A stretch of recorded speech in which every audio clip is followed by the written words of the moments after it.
Marta always prided herself on making the right decisions. She was not impulsive and always thought carefully about her actions. Her best friend, Jack, had been a financial advisor for over 20 years and was the epitome of reliability. So when Jack suggested that she invest her retirement savings in a guaranteed profitable project, she didn't hesitate. "Hello, I hope you find this story fascinating. Your support and comments are always welcome." The days went by quietly. Martha enjoyed her retirement, traveling, hobbies, meeting friends. She believed that her financial future was in good hands. One morning, while checking her mailbox, Martha noticed that her bank statements, which usually arrived every month, hadn't been there for several weeks. At first she didn't pay much attention to it, thinking it was just a technical glitch, but a feeling of anxiety began to creep in. To dispel her doubts, Marta called the bank. On the other end of the line, a polite operator asked her to wait while he checked the information. Marta, there are no funds in your account," the operator said after a long pause. "What do you mean?" Marta felt her heart sink. The operator explained that all the funds had been transferred to another account. And what was worse, it was an account opened in Jack's name. Martha immediately called Jack, but the phone was silent. She wrote several messages that went unread. Her anxiety grew by the minute. The next day, Martha decided to go to Jack's office in person. But as she approached the building, she saw that the door was locked and a "for rent" sign hung on the window. A neighbor in the office told her that Jack had disappeared last week, taking all his belongings. "Martha, you know Jack," he said. "Maybe it's part of his business." But Martha knew this didn't sound like the Jack she had known before. When she got home, Martha couldn't calm down. Her mind was filled with questions. How could he do this to me? Was I really so blind not to see it before? She started searching the internet for any information about Jack. It turned out that he had closed all his social media accounts. His name was now associated with several fraudulent schemes. Martha and Jack met almost 30 years ago. Back then, Martha had just started working as an accountant for a small company, and Jack was already making a name for himself as a young, ambitious financial advisor. They met at a corporate event where Jack was giving a seminar on personal finance management. His charisma and confidence immediately caught Martha's attention. Jack looked like a man who knew the answers to all her questions. Over time, their professional relationship grew into a true friendship. Martha often recalled the moments when Jack helped her in difficult situations. When her husband George suddenly fell ill and the hospital bills began to pile up, it was Jack who advised her to invest in a stable fund that helped her through the difficult times financially. Jack is always there for me, Martha thought. He seemed not only a friend but also a mentor. Every Christmas, Jack brought gifts for her family and invited them to holiday dinners. He knew each of her children, always asking about their lives and even advising them on which universities they should apply to. Jack was a man who was hard not to love. His charm and ability to speak made him the star of any company. But later, as Martha reviewed past events, she began to realize that his charming smile hid some disturbing details. He had always had a weakness for the luxurious, life-expensive cars, vacations at the best resorts, exclusive restaurants. Although Jack never complained about money, his love of luxury often made Martha wonder how he could afford it all. "I always thought he was just very successful," she told herself. Martha was the complete opposite of Jack. She led a modest life, saved every dollar, and always thought about the future. After her husband's death, she felt particularly vulnerable. It was then that Jack offered her an investment plan that looked like the perfect solution. He assured her that it would be her golden umbrella for her old age. "I trusted him more than anyone else," Martha later admitted. Martha and Jack went through many trials together. When Martha's mother died, it was Jack who sat with her in the hospital, holding her hand. When her son Tom was moving to another state, Jack offered to help with the move. She had never noticed any signs that suggested he might be dishonest. Looking back, Martha began to recall moments that seemed insignificant at the time but were now alarming. For example, She once noticed that Jack avoided talking about his business. He joked that, "The less you know, the better you sleep." Another time, she noticed that he began to avoid getting together with his friends. Maybe he had his reasons, she thought at the time. Marta has always been attentive to details, but lately, some little things had started to make her uncomfortable. Jack, who had always been punctual, began to be late for their meetings. He avoided talking about his financial affairs, even though he used to be willing to share his plans. One day, when they agreed to discuss her retirement fund, Jack brought only a few general papers and hastily changed the subject to something insignificant. Martha noticed that Jack began receiving frequent phone calls during their meetings. He always stepped aside to answer it and spoke in a whisper. "Who is it?" she asked one day. Just a client with stupid questions," he replied, smiling. But her inner voice said otherwise. One day, Jack asked Martha to sign some documents that he called standard formalities. She quickly looked through them and noticed that they were about a new investment account. But why wasn't this mentioned before? She wondered. "It's just a temporary arrangement to optimize your assets," Jack assured her. His explanation sounded convincing, but something in the tone of his voice made her wonder. Martha began to notice that Jack was spending even more lavishly than usual. He showed up at their last meeting in a new sports car, and photos from expensive resorts began to appear on his social media. "You must have won the lottery," she joked. "Work and perseverance," Jack said without explaining anything in particular. In the evenings, sitting at home, Martha couldn't shake her anxiety. She opened old documents that Jack had once given her to sign and looked for any hint of deception. But everything looked perfect. "Maybe I'm just being paranoid," she thought. However, the feeling that something was wrong did not leave her. One day, Martha decided to talk to Jack directly. "Jack, I think something has changed. You're different," she said during dinner. Martha, you're just worrying for no reason. Your finances are safe, and I'm always here for you," he replied. His words sounded reassuring, but the feeling of emptiness remained. A few days later, Martha accidentally found the receipt Jack had left in her car. It was a bill for a hotel whose name seemed familiar. She remembered that it was one of those hotels where seminars for financial advisors were held. But he said he didn't go to any conferences. Martha thought. A small fact became the first piece of the puzzle in the bigger picture of deception. The morning began as usual, but the phone call changed everything. Martha heard the voice of a strange man who introduced himself as a bank employee. Ms. Grayson, we would like to confirm your request to withdraw a large amount from your account," the voice said. "Withdrawal? I didn't make any request." Martha felt her heart sink.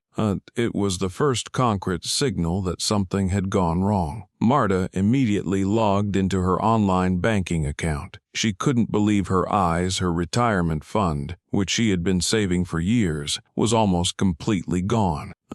This can't be true," she whispered as she looked at her statements. One transaction caught her attention. A huge amount had been transferred to an account that didn't make sense to her. Martha called Jack and insisted on meeting him. "Where Jack? What's going on? Where's my money?" Her voice trembled with anger. "Martha, there's been a mistake." "I'll handle it," he said, but avoided looking her in the eye. His uncertainty and procrastination only increased her suspicions. Marta decided to take matters into her own hands. She contacted the bank to get more information about the account to which the money had been transferred. The bank employee confirmed that the account belonged to a private individual and refused to provide any further details. However, Martha remembered that Jack had once talked about his new project and partners. She started looking through old emails and messages, looking for any connection. In one of the old messages, Martha found a mention of a firm that Jack had worked with. She started researching it online and discovered that the company was registered in Jack's name. So he was using my money for his business. Her anger only grew. Martha met with Jack again, this time armed with evidence. "I know Jack, I know everything. You own this company and my money went to finance it," she said. "Martha, I can explain everything. Although it was a temporary measure, I plan to return every last cent." He sounded confident, but his eyes betrayed him. a temporary measure. You stole my money, Jack. How could you? Her voice rose. Martha, I'm your friend. I just wanted to help myself out of debt, he replied. Her hands were shaking with rage. She couldn't listen to his excuses anymore. Martha stood in front of Jack's door, her hands shaking with anger and frustration. She summoned all her strength to remain calm, but as soon as the door opened, her emotions took over. Jack, how could you? You took everything I had. Her voice sounded sharp as a blade. Martha, let me explain. Jack tried to speak, but she interrupted him. It was a mistake. I thought I could get the money back quickly, he said, looking down. A mistake? Jack, this is my life, my pension. How could you do this? Her voice was breaking. Jack tried to explain that he was in a difficult situation and that his business needed money urgently, but his words sounded hollow. Martha pulled out the documents she had received from the bank. Here they are, Jack. Here are all your transactions. You didn't even try to hide it. She threw the papers on the table in front of him. Jack tried to say something, but his words were lost under the weight of the evidence. I trusted you more than anyone. You were like a brother to me, and you used me, deceived me, left me with nothing. Martha could not hold back her tears. I didn't want to set you up. I didn't know what to do, Jack replied, but his voice sounded uncertain. Martha felt the last thread of trust between them breaking down. You never asked me how I was feeling, Martha. You only ever thought about yourself and your money, Jack suddenly exclaimed. What? I gave you everything I had. And you say it's my fault. Her eyes filled with tears, but this time not from pity but from indignation. I thought you were my friend, and you just used me. That's not friendship, Jack. It's a crime. Her voice was resolute. Martha, please give me a chance to make things right. Jack knelt down, but she just turned away. She gathered all the documents and went to the door. I won't let you ruin my life, and I will find a way to get my money back and bring you to justice, she said as she left. Jack remained standing there, realizing that his excuses no longer mattered. Martha sat in her lawyer's office, holding a new set of documents. Her heart was pounding with excitement. Mrs. Reeves, we've done a detailed review of the accounts. There is one transaction that seems particularly suspicious, the lawyer said, showing her the report. Then on the paper was an account Martha had never heard of. It's not just Jack. He couldn't have done this by himself. Someone was helping him, Martha said, staring at the numbers. That's right. It looks like this account belongs to a person who managed the financial flows. Do you know someone named Lori Carter? Martha felt her heart sink. Lori was an old friend who worked at the bank and had handled her accounts in the past. Lori. She was always so polite. I even wished her a happy birthday last year, and she betrayed me. Martha could barely hold back her tears. Unfortunately, it seems so. We have already passed this information on to the investigators. This opens up a whole new aspect of the case. The lawyer spoke carefully, trying to calm her down. Marta decided to act immediately. She went to the bank and asked to see Lori. When she saw her, Lori's face flashed with alarm, but she quickly pulled herself together. Martha, I'm so glad to see you. Her voice sounded unnatural. You don't have to pretend, Lori. I know what you did, Martha said firmly, not looking away. Lori started to deny it, but Martha pulled out the documents. Is this your signature? Are these your transactions? She held the evidence right in front of Lori. Martha, I was just following orders. Jack said it was his money and I didn't want to interfere. Lori looked scared. Martha sensed that there was something more to it. You couldn't have done it just for the money. What did he promise you? Lori nervously clenched her hands. He promised to help me with my debts. I had no choice. Martha realized that Jack was manipulating not only her, but other people as well.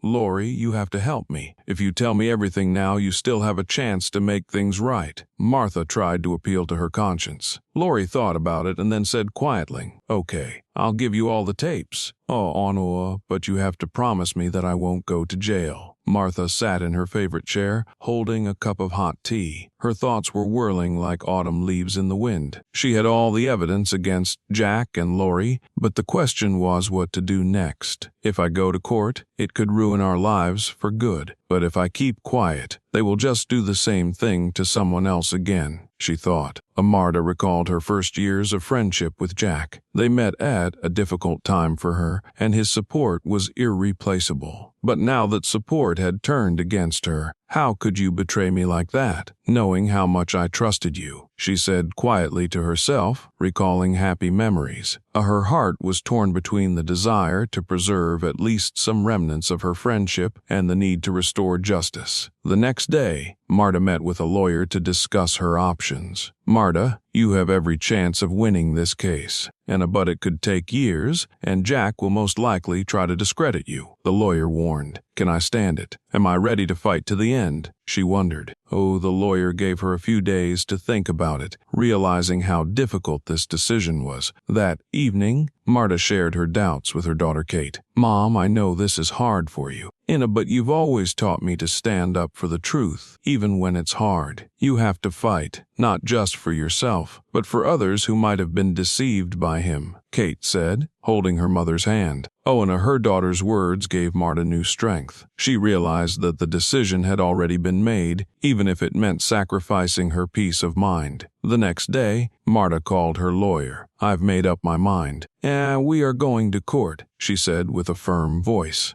Good. We will start by filing a police report and gathering additional evidence. It will be a long process, but you are making the right choice, the lawyer replied. Before filing the paperwork, Martha decided to give Jack a chance to make things right. She invited him to a meeting at a cafe where they used to hang out. Jack, I know everything. I have documents, records, testimonies. If you return the money now, I don't have to go to court, she said bluntly. Jack just smiled. You think you can win? I have my connections, he replied with cold confidence. This meeting only strengthened Martha's resolve.